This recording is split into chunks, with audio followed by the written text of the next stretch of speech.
कोई शख्स नफ्सियाती मरीज़ या साइको कैसे बनता है? प्रोफेसर जेम्स फैलन एक नफ्सियाती मरीज़ हैं और माहिर इल्मुल आसाब होने की वजह से उन्होंने हैरत अंगेज़ तौर पर अपने मर्ज़ की ख़ुद ही तशख़ीस कर ली। वो फैलन यूनिवर्सिटी ऑफ कैलिफोर्निया में इल्म नफ्सियात और इंसानी बर्ताव के प्रोफेसर हैं। वो एक दिन एक तजर्बा कर रहे थे जिसमें वो कातलों के दिमाग के स्कैन का तज्ज़िया कर रहे थे और कंट्रोल ग्रुप के तौर पर अपने ख़ानदान के अफराद को इस्तेमाल कर रहे थे। जब उन्होंने आखिरी स्कैन देखा तो इसके बारे में उन्होंने कहा कि ये वाज़ेह तौर पर पैथोलॉजिकल है, यानी इसमें मर्ज़ साफ ज़ाहिर है।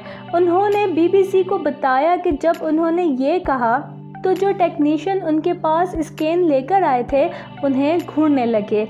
उन्होंने कहा, मेरा ख़याल था कि वो मुझसे मजाक कर रहे हैं। मैंने कहा, मैं समझ गया, तुमने एक कातिल को मेरे अहले खाना के साथ मुंसलिक कर दिया। लेकिन उन्होंने जवाब दिया कि ये हकीकी है। इसलिए मैंने कहा कि ये शख्स ख्वाह कोई भी हो, उसे खुले आम घूमने फिरने की इजाज़त नहीं होनी चाहिए।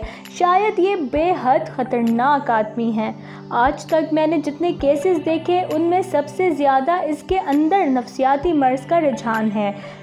उसके बाद मैंने जब वो टैग खींचा जिस पर नाम लिखा था तो पता चला कि वो मैं ही हूँ। क्या तमाम जहनी मरीज़ ख़तरनाक होते हैं? लेकिन फैलन ने कभी कोई कत्ल नहीं किया। वो ख़ुद को एक अच्छा इंसान कहते हैं, तो फिर वो किस तरह से एक साइको या जहनी मरीज़ हो सकते हैं? वो कहते हैं कि मैं समाज नवाज साइको हूँ। मेरे अंदर समाज मुखालिफ मुजरमाना खसलत नहीं है जैसा कि बाज़ में होती है। एक अंदाजे के मुताबिक हर 100 लोगों में से एक शख्स साइको होता है। हर चंद के बहुत से पुरतशद्दुद मुजरिम इस ज़मरे में आते हैं, लेकिन फैलन के मामले में ये बात सामने आती है कि हर साइको पुरतशद्दुद नहीं होता। तो फिर सवाल ये पैदा होता है कि क्या लोग पैदा होते ही साइको हैं या फिर उसका ताल्लुक उनकी परवरिश से होता है? किसी के दिमाग के स्कैन से ये भी पता चलता है कि पुरतशद्दुद साइको और गैर साइको के दिमाग में बाज़ हिस्सों में मुख्तलिफ सरगर्मियाँ मौजूद होती हैं। पुरतशद्दुद साइको के दिमाग के सामने वाले हिस्से में सुरमई मादा कम होता है, जो कि लोगों के जज्बात को समझने के लिए अहम तस्वर किया जाता है।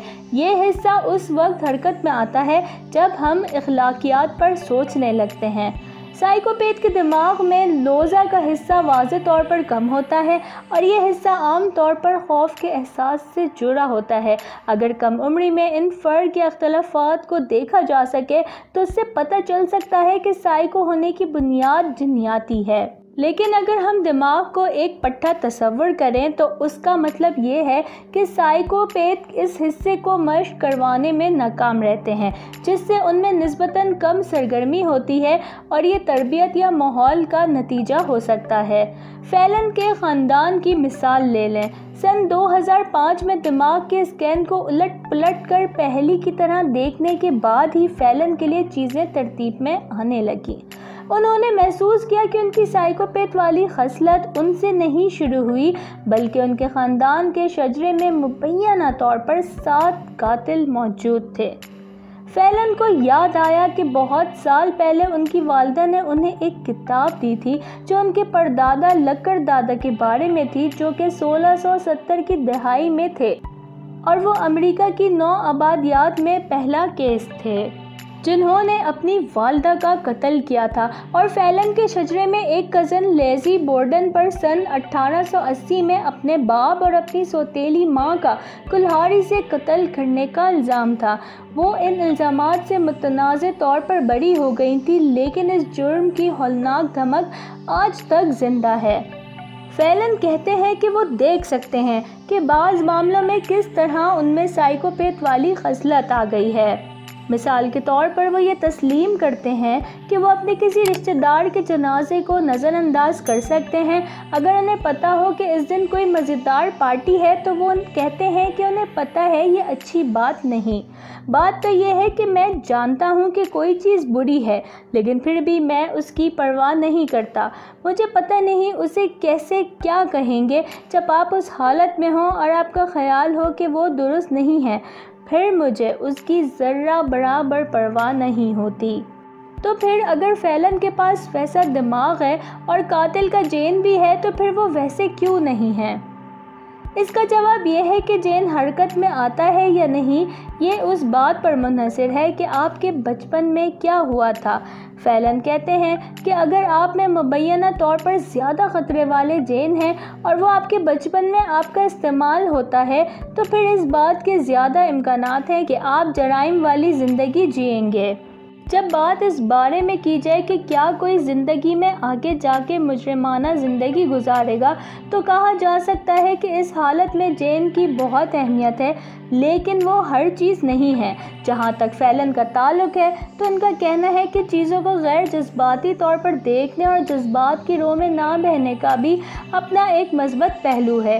एक चीज़ तो उनके बारे में कही जा सकती है कि जब भी रिश्तेदारों या दोस्तों को ज़रूरत पड़ी तो लोगों ने उनसे रब्ता किया। उन्होंने कहा कि मैं उनके साथ घंटों बैठ सकता हूँ, वो रोते रहें लेकिन मैं जज्बाती तौर पर उसका जवाब नहीं दूंगा, लेकिन मुझे ये समझ में आता है कि वो क्या कर रहे हैं और मैं उनकी हर मुमकिन मदद करने की कोशिश करता रहूँगा। मैं उनके सामने इस तरह सर्द लेकिन दुरुस्त और संजीदा तज्ज़िया पेश करता रहूँगा। उन्होंने मज़ीद कहा, मैं ज़हनी हम एहसासी के मयार पर बहुत आगे हूँ लेकिन जज्बाती हम आहंगी के मामले में बहुत पीछे हूँ। पता चलता है कि मुझ जैसे लोग समाज के लिए ज़्यादा काम करते हैं, ज़्यादा पैसे देते हैं, वो वाक़ईतन चीज़ों को पूरा करने में ज़्यादा शरीक होते हैं, लेकिन वो गले मिलकर रोने में बिल्कुल अच्छे नहीं होते।